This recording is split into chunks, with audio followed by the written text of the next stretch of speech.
Thank you for joining us for the Gender Equity Commission's Town Hall on the Gendered Impacts of COVID-19. I'm Jessie Ramey, and I'm the director of the Women's Institute at Chatham University, and I also chair the Gender Equity Commission for the City of Pittsburgh. And I'm very happy to be your MC and moderator for today's event. We actually had some technical glitches with the recording, so I'm going to share a few slides and give some introductory remarks, and then we will cut into the recording with the speakers from the town hall, which was recorded live on April 15th, 2020. So we know that the pandemic is splitting wide open inequalities in our community. Those were existing inequalities.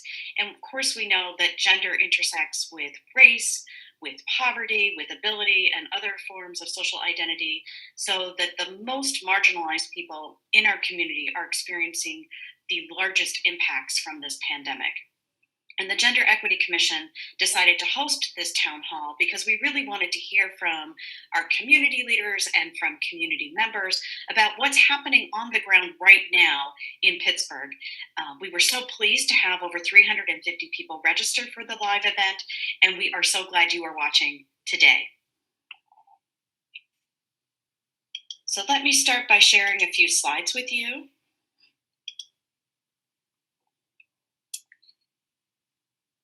And give a few thank yous and acknowledgements. First, I'd like to thank my employer, Chatham University, which provided the technology access for our meeting. A big shout out to the Women's Institute and their continued support for the Gender Equity Commission. A big thank you to our executive director, Dr. Anu Jan, and Ala Muhammad and Melody Harris, who helped work out all of the security precautions, and there were many, for the town hall. And thank you to our city colleagues who were on the teleconference with us and helped provide resources to share, including Megan Stanley and Jan Hammond of the Commission on Human Relations, and Tiffany Simoneau, who manages youth and education in the Office of Equity. So now I want to give you some quick background. If you're new to the Gender Equity Commission, for those of you who don't know about our mission, it is to achieve equity for women and girls in the city of Pittsburgh. And our vision, quite simply, is a future in which everyone in the city of Pittsburgh, regardless of gender identity or expression, is safe in all spaces, empowered to achieve their full potential, and no longer faces structural or institutional barriers to economic, social, and political equality. City Council actually passed an ordinance back in December of 2016, which created the Gender Equity Commission. And that ordinance mandates that the commission is responsible for identifying how and to what extent discrimination manifests against women and girls in Pittsburgh. And that includes trans women and gender identity diverse people. The Gender Equity Commission was created based on the principles of the United Nations Convention on the Elimination of All Forms of Discrimination Against Women. And the acronym for that is CEDAW. So we are a CEDAW city. We're actually only the 6th CEDAW city in the country, and we're the only city that's passed an ordinance with the word intersectional in it. I think that's very important, and I'm very proud of Pittsburgh for doing that. As a CEDAW city, we're also connected to the United Nations through UN Women, which has issued recommendations on paying attention to women's needs and leadership in order to strengthen our responses to this pandemic. And these are some recommendations which you can find online, but very important to be centering the needs of women, trans women, gender identity diverse women, and intersectional feminism. There are currently 13 commissioners. We're all volunteers. We work with our executive director. You can see us here. And the commission's job is really to oversee an analysis of existing gender inequality in the city and to create policy and legislative recommendations to overcome those barriers. So we're very specifically supposed to be looking at city departments and functions. So we're thinking about budgets, resources, spending. For instance, thinking about the gendered aspects of policing or our parks and recreation. The commission's required to work with the city to create a 5-year plan and then monitor and guide the ongoing implementation of those plans for the city. So that's what we do. And at the town hall, we had opening words from Majestic Lane, who's our Deputy Chief of Staff in the Office of the Mayor. And Chief Lane reminded us to be thinking about getting back to a new normal, not the old normal, rather than the old normal, which really didn't serve everyone equitably. And our four speakers who you will meet in just a moment are wonderful, incredible community leaders, including Tammy Thompson, Executive Director of Circles Greater Pittsburgh, Jada Shirrell, CEO of Healthy Start, Nicole Molinaro, who is President and CEO of the Women's Center and Shelter of Greater Pittsburgh, and Ciora Thomas, Founder and Executive Director of Sisters PGH. So now let's go to the town hall, and we're going to drop in with our first speaker, Tammy Thompson. Virus is impacting women opposed to how it's impacting men. And I have that reservation just because we've been working so closely with so many families, all different types of families, by the way, who are in desperate need right now and who are really, really struggling just to maintain their basic lives. We've helped families that include, single moms, single dads, grandparents raising children, just everybody that you can think of as being negatively impacted by this virus right now. And I just want us to, do our best to remember that pretty much everybody is being negatively impacted by this. But if I have to talk about how women in general, specifically, and as a Black woman, I would be remiss to not talk about this from the perspective that I understand best, which is being a Black woman. The impact on women in this, particularly women who are single moms, is what I'm seeing the most of. Being a single parent, and I can tell you from my experience of raising all 5 of my children alone as a single parent, it's tough in normal circumstances, but to add trying to survive and maintain and care for your children and make sure your children are safe and secure during a global pandemic is something completely different, something that most of us would hope that we never had to imagine. I want to sort of preface all of this conversation by highlighting something very positive that I am seeing in all of this. And that is how Pittsburghers are just jumping in to support each other. If there was a way that I could bottle and package the compassion that I have seen over the last 4 to 5 weeks, I would put it in the mailbox of every single human. Just watching how people are just jumping in, not even asking questions, just basically saying, how can I help? What can I do? It's just incredible. It's heartwarming, and it makes the work that I do that much easier and that much more rewarding when I see people stepping up and supporting each other in such a beautiful way. And I'm not just talking about organizational leaders, although there are so many that who have reached out and offered partnerships and offered collaboration, which is something else that I would love to bottle and package for us to use later. It's just been incredible. And I think we really, really need to bask in the beauty of that, even though we're in the middle of something so dreadful and so ugly and so heartbreaking. Some of the things that I am seeing are something that I think most of us who do social service work and family development work, what's happening in our communities is not new to us. We've been highlighting the inefficiencies in systems and policies for a very long time. We've been talking about the cracks and the gaps that exist in equity for a very long time. This virus is highlighting it beyond anything I think any of us could have imagined. Folks who had little have even less now. We're seeing how vulnerable working folks have been. That old adage that we've been talking about, how close people are, how they're just one paycheck away from crisis and disaster. We're seeing that right now. We are seeing that folks just missing one paycheck can set off a firestorm of crises. And that is something that I am hoping, as Majestic mentioned, these are things that we should not forget when we are beyond COVID-19. These are things that we need to be proactively focusing on right now, so that, you know, we're not going back to our old normal. I've been hearing people say, I just want to get back to normal. Well, I don't want us to get back to normal. I want us to create a new normal that continues to highlight these inequities and the fragility of a lot of these systems and the fragility of people's financial situations. This is not how we should be living as a city or as a country. We should not have so many people so vulnerable to one crisis setting off an entire firestorm of events for us. So I really want us to, although I am happy on one end to see that when disaster strikes that we do all come together and all hands on deck and everybody's jumping in, I want us to continue that moving forward, because a lot of us have been ringing the alarm for a long time.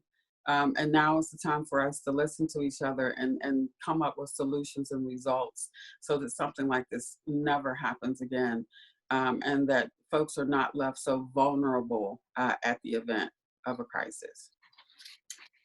Thank you, Tammy.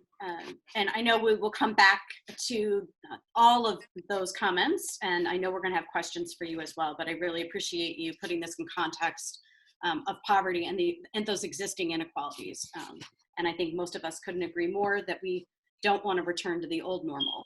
So I appreciate that very much. I am going to turn it over now to Jada Shirrell, who's the CEO of Healthy Start. And Jada, I'm going to spotlight you and put you at the top here so everyone can see you.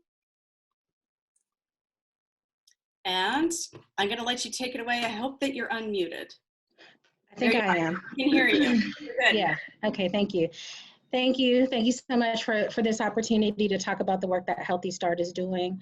Amidst this crisis, it's usually not a good thing to have to talk after Tammy, but you know, Tammy did a beautiful job of setting the context of how families are struggling, or how those struggles that have been occurring are being highlighted in the context of COVID.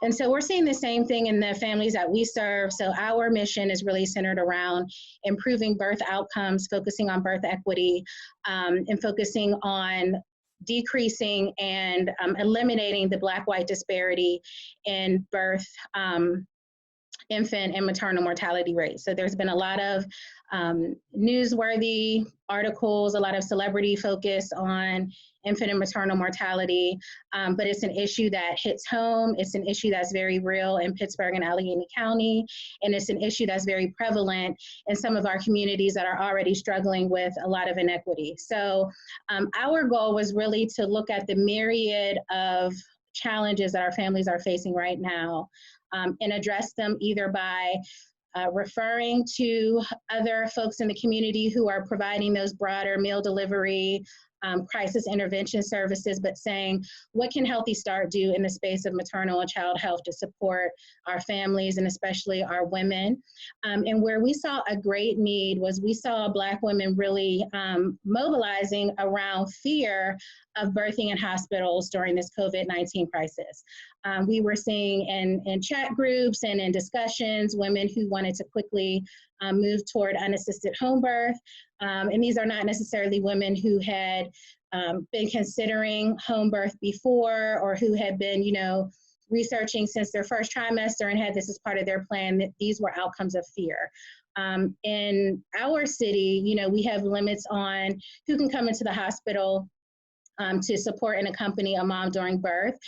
Thankfully, we are still allowing birth support people at McGee right now. It's one support person. I was just on a webinar. It is Black Maternal Health Week, just so everyone is aware.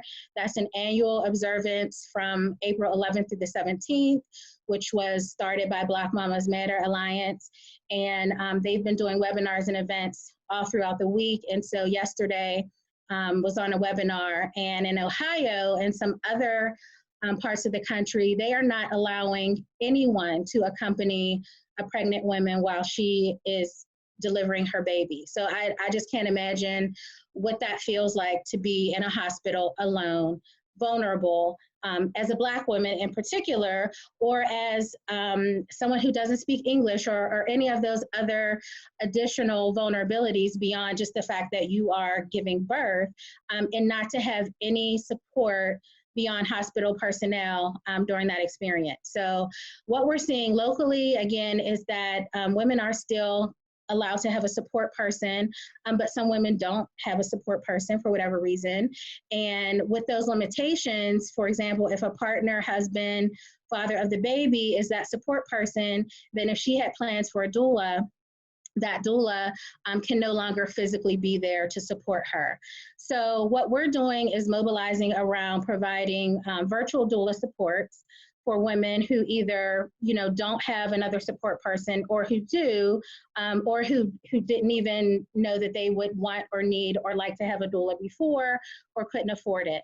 So this enables us to give our moms, and when I say our moms, I'm really meaning any woman in the community who wants this support while we have the resources, but of course with a focus on supporting Black women, and because of the outcomes, because of what our moms experience and what they tell us. We need that additional support. They need that additional advocacy while they're giving birth. And, a lot of times it's not fair to put that even on the partner or the father of the baby. They don't know the changing hospital protocol from day to day or week to week. They don't necessarily know what procedures are right, wrong, or indifferent. They're there to support and enjoy the birth of the child like the mom is. So we will be able to provide technology to women and birthing people who would like to have it, so that they can have a virtual doula during labor and delivery. So the scope of this service would include 2 prenatal virtual visits with their doula, support during labor and delivery, and 1 postpartum visit.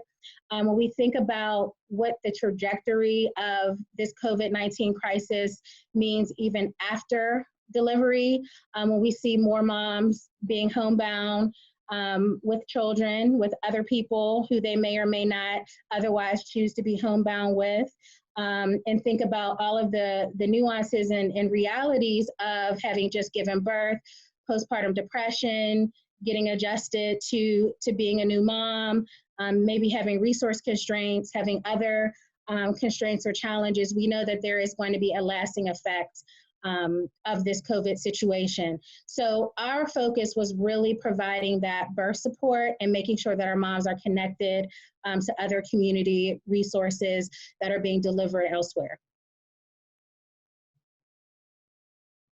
Great, thank you so much, Jada. That's a really creative response as well, and I agree Pittsburgh is really responding in some amazing ways, and I appreciate everything you do every day, but that particular response with the doulas just sounds amazing. Thank you so much. Okay, next we have Nicole Molinaro, who's president and CEO of the Women's Center and Shelter of Greater Pittsburgh. I'm going to go ahead and put you up here. And hopefully you're unmuted. With that wider view. Hi, everybody. You can say hello, and then I'm going to share your slides when you're ready too. Okay, wonderful. So hello, everybody. It's really such an honor to be here today with my co-panelists who I've just have admired and respected for so long. The one thing I did want to say before we get started is that, we're going to be talking about domestic violence or intimate partner violence. It can be triggering, so I just encourage you to practice self-care. If you need to step away, please just do what you need to do. I'll be speaking kind of quickly, and it's really difficult information to hear. So just wanted to put that out there. And you can start the slides anytime you want, Jesse. So when we're talking about COVID-19 and why domestic violence and intimate partner violence is increasing, it's very important to remember that domestic violence is actually a pattern of power and control that's used in a relationship that can encompass a spectrum of behaviors, abusive behaviors that can include psychological abuse, emotional abuse, physical abuse, financial abuse, et cetera, et cetera. But it's the pattern, and the power and control is a really important part to remember there. Typically, since we're talking about gendering the pandemic, it's easy to gender the pandemic in this case because typically domestic violence is a gender-based crime, with around 80% of the victims or survivors identifying as women. We know, of course, that it can impact any socioeconomic status, any demographic, any relationship. And our baseline is that 4 women a day in the United States are killed by their partners. So we're already at a pretty horrific baseline. We've been talking about already existing inequalities, and this is definitely the case with domestic violence. We know it's very important to note that more at risk of physical and sexual violence and homicide are Black and African American women, and that's in those who are in same-sex relationships, those who are in straight relationships, and LGBTQIA are more at risk of domestic violence. So the good news here is that there is help and there is hope, because domestic violence programs are a protective factor. So only 4% of those who are killed have been active with the domestic violence program. So let's talk for a minute about the pandemic specifically. So we know that pandemics don't cause intimate partner violence. And you can change the slide, Jesse, sorry.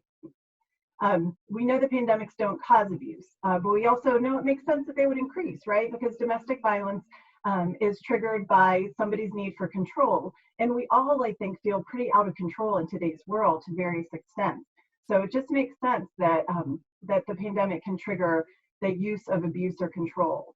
We've seen, unfortunately, in some countries that are ahead of us with COVID-19 and some cities that are ahead of us, a 3-fold increase in domestic violence. And as a matter of fact, the United Nations Secretary General reported a sharp rise worldwide in domestic violence and what he called a horrifying surge because of COVID-19. So there's not a lot of data available yet because of such the short length of time. Even though it feels like we've been in this for 5 years, this is only week 5, believe it or not. But unfortunately, the early indicators show a doubling of murders. And specifically, we've seen 2 that I know of. I'm guessing that there are more, where the man in the relationship killed his wife or partner. In both cases, specifically because they were concerned that they were infected. He was concerned that they were infected with the virus, and in both cases they were not. As we turn our attention for a second to the local trends, unfortunately, we've seen in the city of Pittsburgh, police have reported that increased calls related to domestic violence, 20 to 30% increase.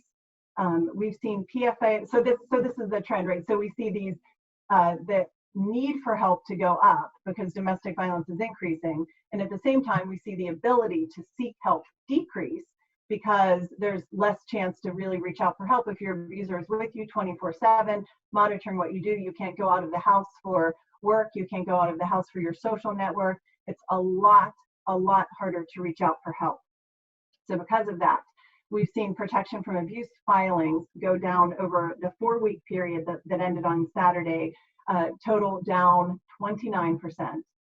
Child abuse reports, which we of course know that child abuse is correlated with intimate partner violence in about 40 to 60% of relationships.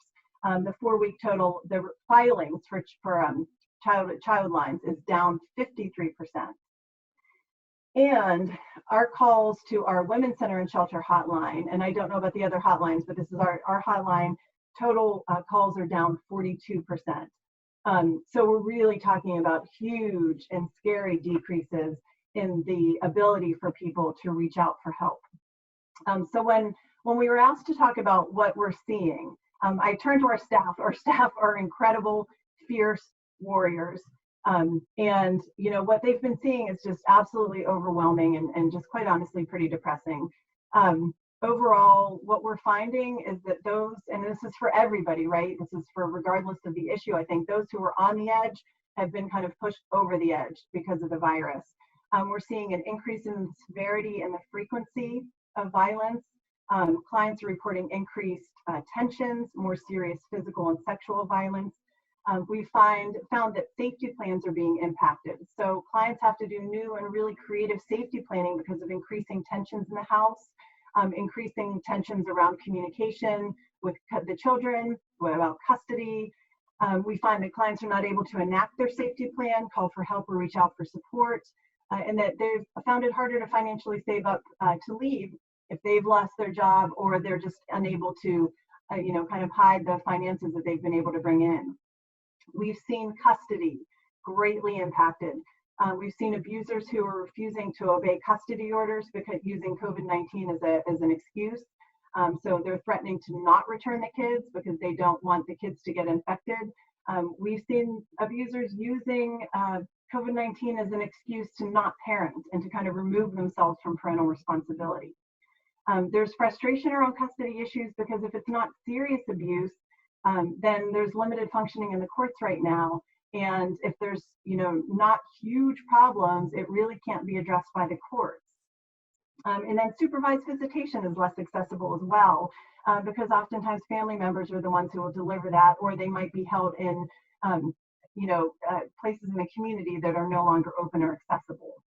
So generally, there are so many obstacles in clients' lives to withdrawing PFA, and they're withdrawing PFAs because it's really just too difficult to deal with the custody exchanges, the unemployment, food security, all of the usual problems, as we've been saying, are so exacerbated during this time that it's like almost impossible to handle also dealing with a protection from abuse order.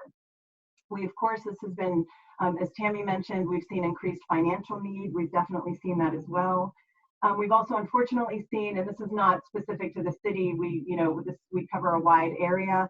We've heard about some misinformation from the police around filing ICCs, which are indirect criminal contempts, safety issues. We've seen folks being told that they're not arresting at this time, which police should definitely still be arresting for domestic violence when it would be normally warranted. So we've really just seen so many different needs. Again, I don't mean to be depressing, but this is really what we're seeing on the ground. On the bright side, we've seen in our shelter our clients who have just really expressed great gratitude for not being isolated with their abuser. And we've had quite a few of them say they just absolutely can't imagine being with their abuser, that if they were with their abuser right now, stuck at home, they would be dead. So Women's Center and Shelter has been trying really hard in every possible way we can to reach out to let victims and survivors know that there is help and there is hope. We just got word that we're working with Giant Eagle now to put information up in there by the registers. We're trying to work on a huge mailing. We're going to be working with the food bank and food distribution site. We're really trying so hard to reach victims in every possible way we can. We've also moved up the launch of our text chat and IM service that we'll be launching. Pretty much ready right now, so we'll be launching it. We should hear about it next week. We're doing specialized outreach with our teams who work with refugees, immigrants, and limited English speakers and the LGBTQIA+ community. So, really anything that we can do, we want to be able to do. And we're excited to also have launched a new program. We're one of the 4 county providers that does battering intervention programs.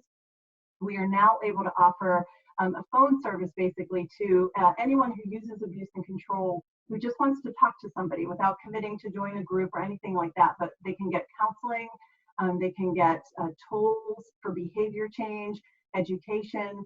It's not intended as intervention, but it's not intended as intervention, it's intended as prevention. But we really want for people to call for help when they're afraid that they're going to be using abuse and control. There's really nowhere else to reach. So we're really encouraging folks to call that line as well.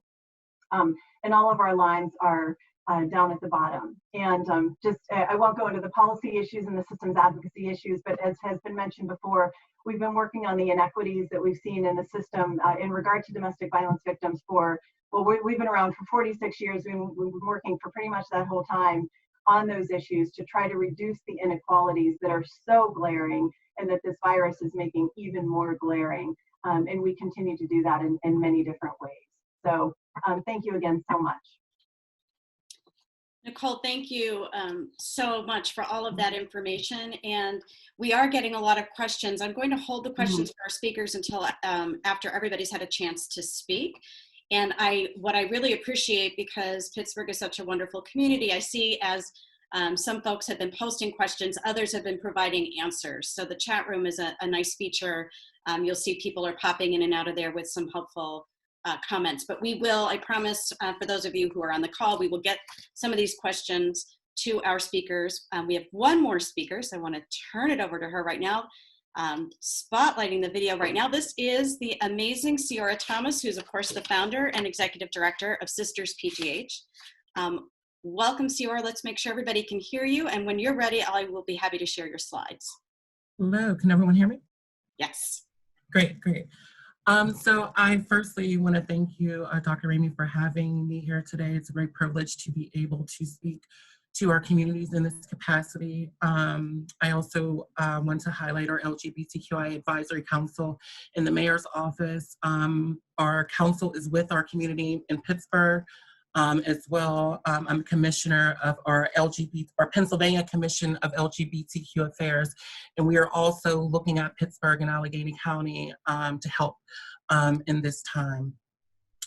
So yeah, we can start the slides with our first slide.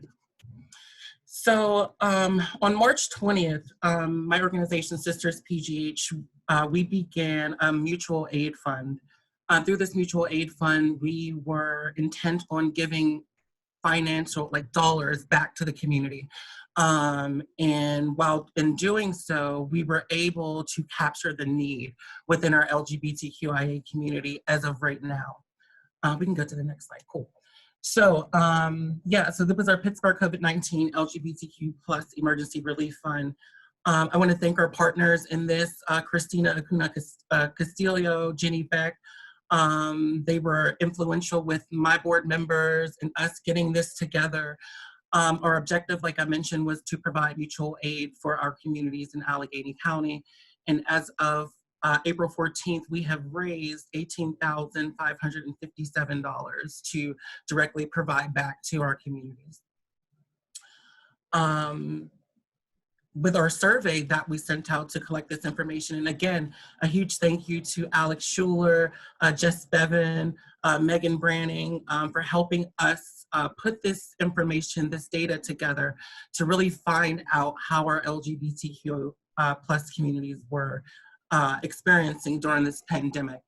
As of April 11th, we received 138 respondents, and the applications are still open. We'll still be collecting, but we wanted to stop it right here just to show everyone here today what we have now. Next slide. So by gender, looking at this information, it clearly indicates transgender women were the most affected by COVID-19. And it's worth mentioning how marginalized our women of trans experience, especially those that are Black and Brown, already were before COVID-19. So the pandemic coming into Allegheny County only pushed trans women especially deeper into the margins. So that's definitely, I wanna make sure that we're all thinking about our margins and intersections, you know, when providing services, because it goes as well, if you look at on this form where our trans women, cis women, and non-binary folk are in the spectrum. And just keeping your eye on that as we move forward in collecting this information, because unfortunately what it's looking like is those areas may grow.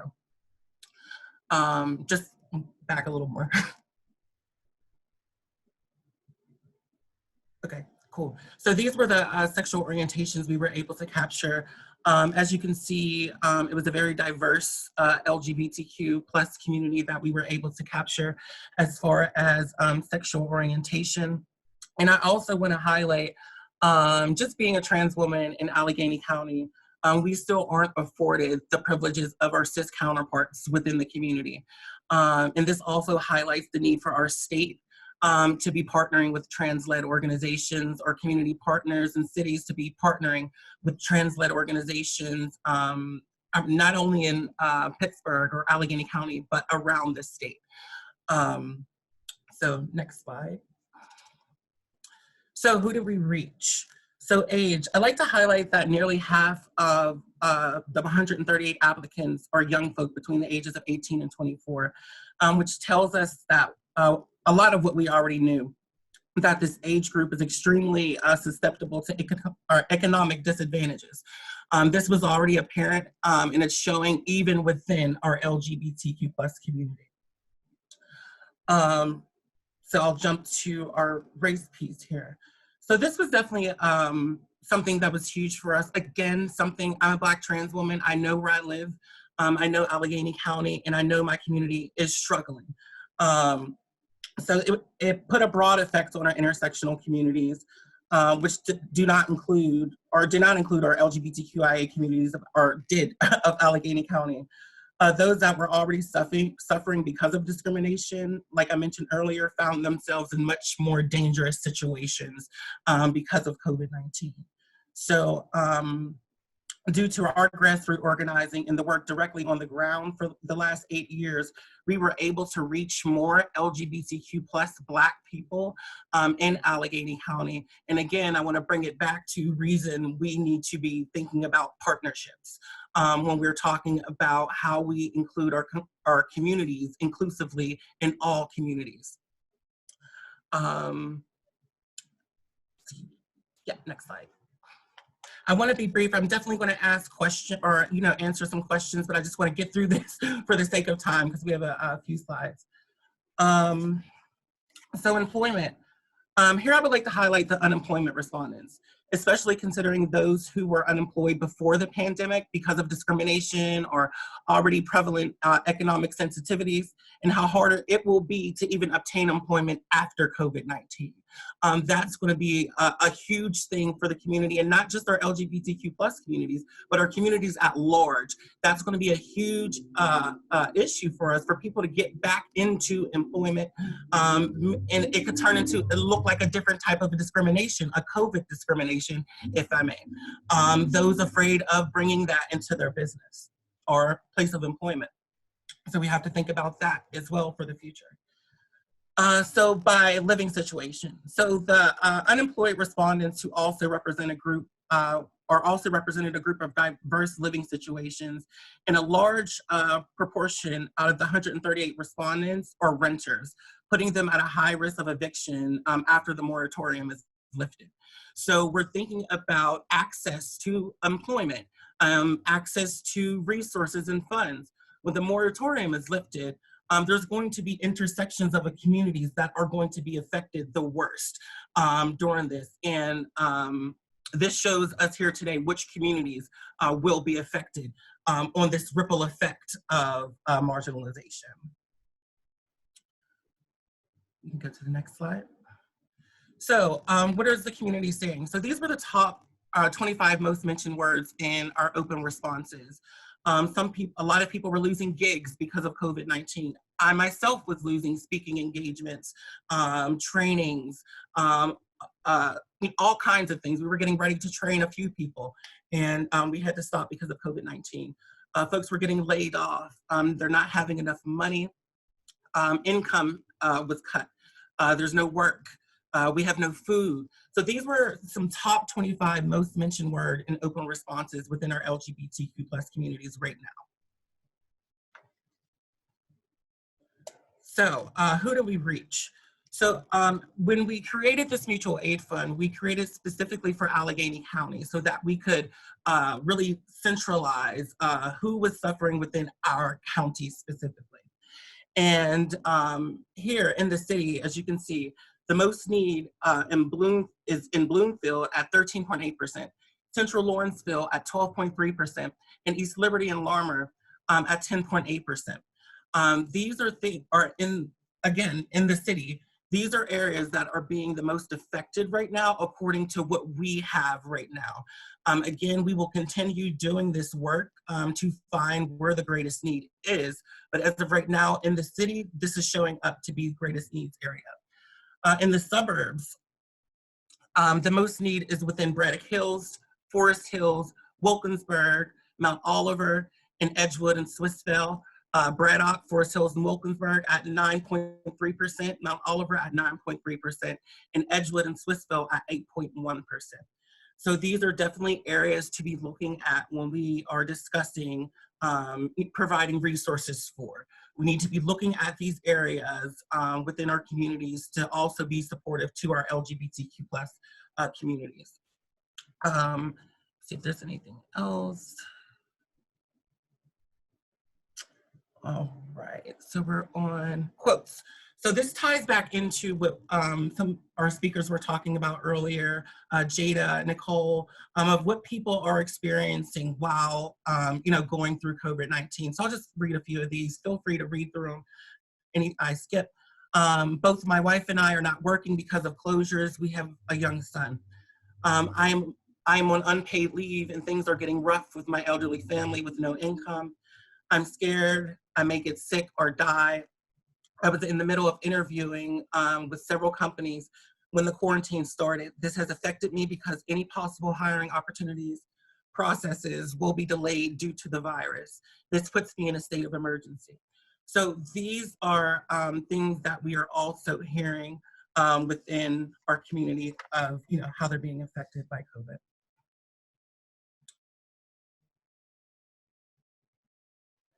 So needs assessments, of course. And we call this resource deprivation. And I would like everyone to leave here thinking about something along the lines of resource deprivation justice within our communities and what that would look like. Let's see here. From this graph, over 50% of assistance requests were related to either food, groceries, and toiletries, or rent and shelter. A sizable proportion of assistance requests included bills, utilities, phone, internet, and medical-related expenses. As of right now, our food and grocery and toiletries, we are preparing after we receive the funds from our GoFundMe, because GoFundMe is GoFundMe, and it just takes a while sometimes for things to get transferred over, but we will be preparing to deliver food to our LGBTQ plus communities of Allegheny County. We have our volunteers ready, and again, thank you so much to our volunteers on standby. We have about 20 volunteers that are ready to go deliver food and toiletries to our LGBTQ plus communities of Allegheny County. And just again, so yeah, moving forward, our financial support. So I'd like to start with mentioning ableism and how we must make sure that we are also showing up for those with disabilities who may need assistance, even washing their hands, taking their meds, or even getting to the doctor. So I would suggest us as a community to keep everyone in mind and to continue creating innovative ideas that ensures all sectors of our communities are served. Because we take for granted a lot of things, like washing our hands. That's a #1 thing we're hearing. There are communities out there within our disabled communities who cannot wash their hands. So making sure that we show up for them. From this graph, among the respondents that affirmed unemployment, 80 out of 138 people, 14 are students, 10 are disabled, 1 is a veteran. Now we realize we're still very much at the early stages of this. So once we continue to reach out into our communities to ask what's the need, again, these numbers will grow. And what we hope to do with this information is also keep this beyond COVID, so we can understand what the need is within our LGBTQ plus communities moving forward in Allegheny County. Next slide. Now, let me see. So this was another needs assessment, hormone replacement therapy, HRT access. This was something, especially as an organization that focuses on transgender and non-binary people in Pittsburgh. This was really an all moment for us at Sisters PGH to find out 50% of respondents indicated that they were on HRT. Of 66 persons affirming HRT, 21, that's 33%, expressed concern over COVID-19 impacting their access to HRT. 80% of those concerns over HRT are Black, despite Black individuals comprising 50% of the respondents on HRT.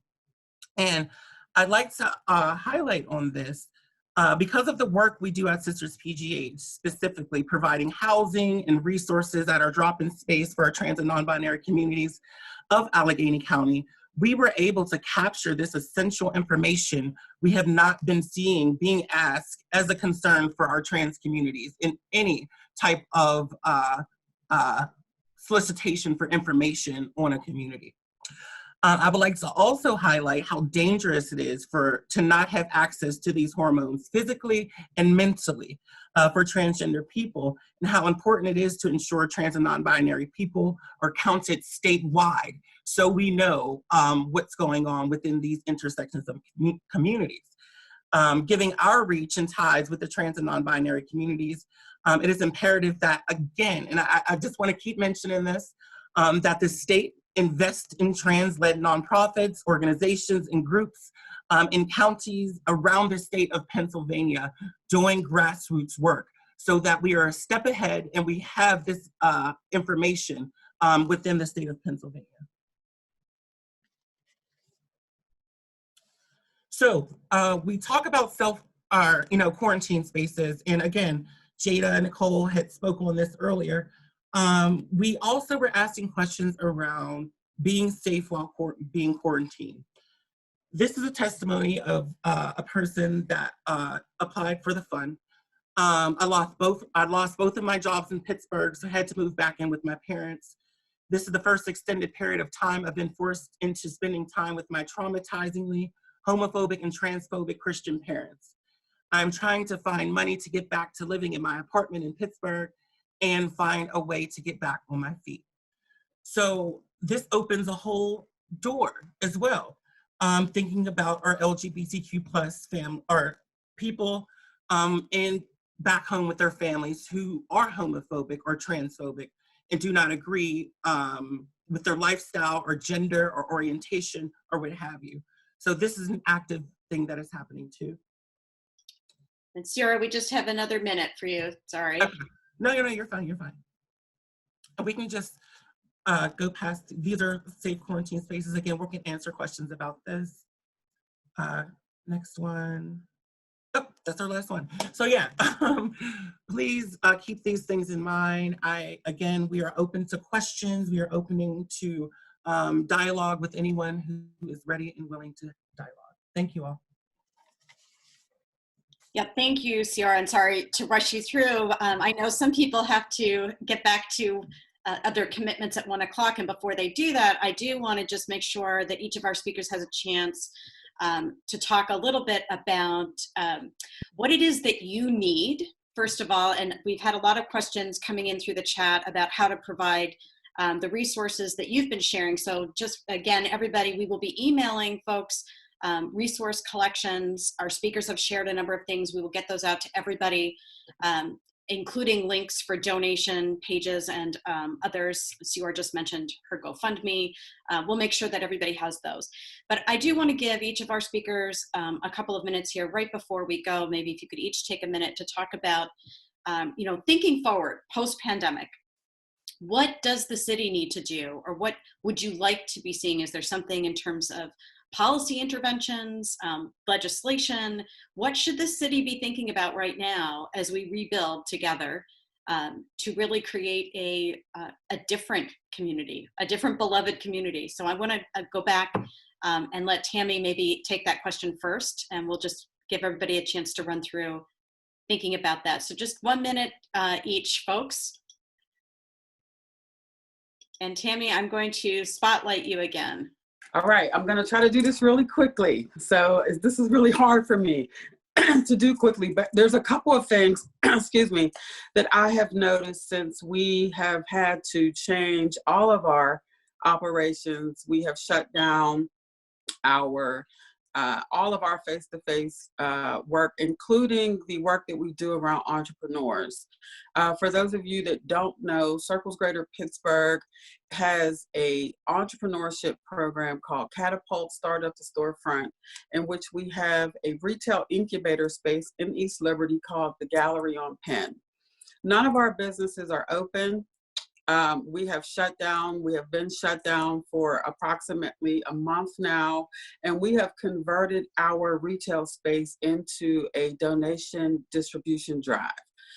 So we're accepting donations there, and we're actually doing distributions from that site. But it pains me every day that I'm in there to see the empty stores and the empty businesses of women who have been working so hard for the last 2 years, tons of work that they put into you know, becoming successful business owners. And then for some of them, it feels like it's been all for nothing because they're going to have to start all over when this is over. And honestly, some of them may not be able to come back. That breaks my heart. I am noticing that a lot of the funding that is coming down from SBA and other places, some of these business owners are just not going to qualify for those loans. They are not in a good position and shouldn't be borrowing money at such a vulnerable part of their life. And I know people are saying it's forgivable. It is not going to be forgivable for everybody. These Black-owned, small, brand new startups are going to be the ones who are going to be the most hit by this, and we have to do something. We have to do something to support these business owners, not only after COVID-19, but during this. We have to keep them engaged. We have to support them financially. I don't know what that looks like. I don't have the answers. I know what we are doing from a Circle Greater Pittsburgh standpoint. We are doing everything we can to support them and keep them in business, but we need more help. I would ask the city to please try to think of anything that can be done to support small businesses to get them back on track and keep them alive. Thanks, Tammy. So small business, women-owned businesses, entrepreneurs, really hurting. Thank you. Yes. Thank you for your work in supporting all of those folks. Jada, I'm going to turn it over to you. What do you need? What does the city need to do? That's a really hard question, I think, to answer on the spot and in a minute. I think just in general, you know, there are a lot of legislative areas of support. I always like to highlight the Black Mamas Matter Alliance and all of their work and policy recommendations. And so as a point of reference for folks who want to dig a little deeper into maternal and child health and reproductive rights policy that puts equity and making sure that Black women's health is put at the forefront, I would suggest familiarizing yourself with some of that work. Things like, you know, expanding Medicaid expansion. So making sure that women's health services are not cut. Also looking at some of our just policies and practices, supporting paid family leave, things like that. All of those things are helpful. There's a lot of work that's being done locally around supporting paid family leave, and that doesn't only impact folks who are giving birth, it also impacts folks who are caregiving in other ways. There was one other thing I wanted to say, but I forgot. So I would say, please stay connected with Healthy Start. We have a lot of great things going on via our website and our social media. We'd also like to hear how we can continue to support communities. So you can support us, of course. You can donate, you can volunteer. We have a community action network. We have lots of community-based projects where we put the voice of our moms and the voice of residents at the forefront. But it's also important for us to be hearing from and be responsive to what's going on in communities. So I think one way of supporting is just staying connected with us. But again, I would just want to uplift the policy recommendations that are outlined in the Black Mamas Matter Alliance policy statements. They are universal policies that can be adopted anywhere. I know we have some relatively new legislation around racism as a public health issue. Not sure where that stands or what that looks like in practice. But really, you know, putting ourselves behind some of the policy recommendations that no longer allow Black women to be victimized as we expand our families and as we seek reproductive rights. You did it, Jada. That was great. I know I'm only giving everybody a minute, and I appreciate you. Thank you for those comments. Nicole, you have a minute. I know it's not fair to only give you a minute, but go ahead. No, that's okay. My answer is really that this could be its whole own meeting. We are working on so many different policy initiatives that we were before this happened, and you know we're going to have to really double down because we know that we are going to have so much increased need for services once survivors can safely reach out for help. So we are going to be absolutely inundated with people who need help. So collaboration with the city, with partner organizations in the city. I mean, Pittsburgh's amazing. So really just being able to collaborate, get the word out, and work together to really help those who are in such great need. And just before Ciara goes, I would just say your virtual background and your slides are so on point. I'm so jealous. But I'm done with the policy question. Thank you, Nicole. Ciara, I'm spotlighting you and your beautiful background. Take it away. All right. Can you hear me? Yeah.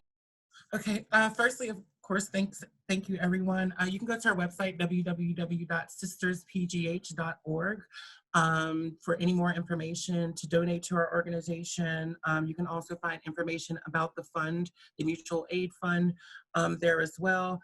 Something the city can do is get trans inclusion trainings from trans people. So if we can do that in city partners, that would start helping with including our trans communities on things that we need our trans communities included on. Sisters PGH, we provide that training to organizations and to spaces. So if you know anyone who needs that, feel free to send them our way. And again, I just want to leave everyone with light and love. Stay safe, stay in, and I'll share. Thank you, Ciara. And thank you, Jada. Thank you, Nicole. Thank you, Tammy. It's been marvelous having all of you on with us today. You are doing the incredibly important and hard work of gender equity in our communities every day, and we really appreciate you. We appreciate our communities. We are all in this together. We will be sharing out all of those resources that you have shared with us, and we will try to get some more information. And let's do this again. This was really helpful, and lots of praise and love coming in on the chat for all four of you. So thank you again to each of you, and thank you to everybody who is with us today. We appreciate all of you. Thank you. Bye. Stay safe and healthy, everybody. Safe and healthy. Yes. Thank you. Bye-bye. Have a great day, everybody. Bye.